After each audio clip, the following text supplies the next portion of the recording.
freedom is not free, and freedom needs to be maintained. Words retired Marine Lance Corporal Timothy Lang hopes are never forgotten. The Chelsea native counting his blessings as he tees off, playing the sport that helped save his life.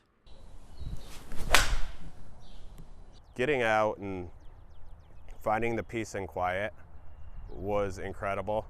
I remember a couple weeks into trying golf out, for the first time I found myself excited to wake up the next day because I just wanted to get through therapy and get back to the course so I could practice. Back in 2006, Tim and several of his fellow Marines were on a mounted patrol in Fallujah, Iraq, when their vehicle struck an IED.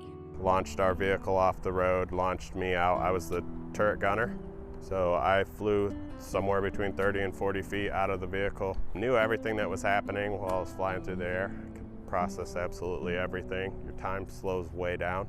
The blast causing significant injuries to his leg, head, and neck, and claiming the lives of two fellow Marines. The deaths of his dear friends Sergeant Brock Babb and Corporal Josh Hines making no sense to Tim as he dealt with the gravity of his own reality. Somehow I was spared when both of these guys had so much more reason to be alive. That was things I struggled with in the darkness of my own room and at night is, why me? The days and months following the attack, some of the darkest of Tim's life.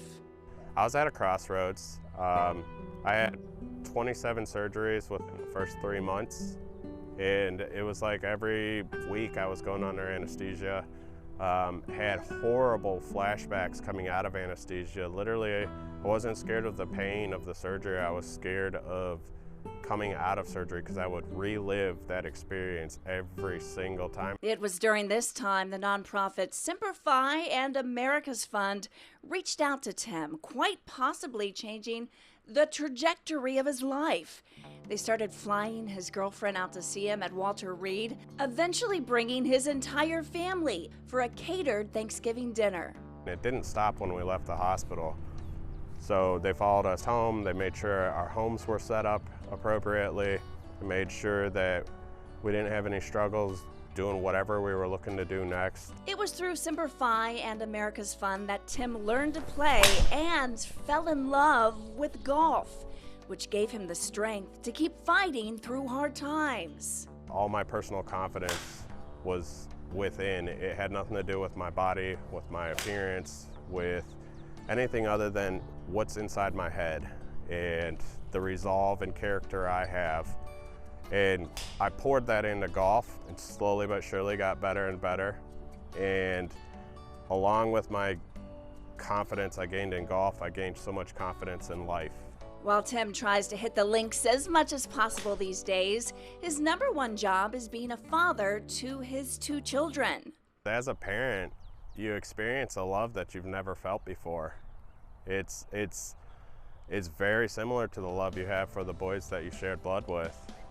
But that love and trying to give them the best opportunities in life and trying to get them to appreciate the freedoms that we have in our society is probably the biggest responsibility I feel as shaping the next generation.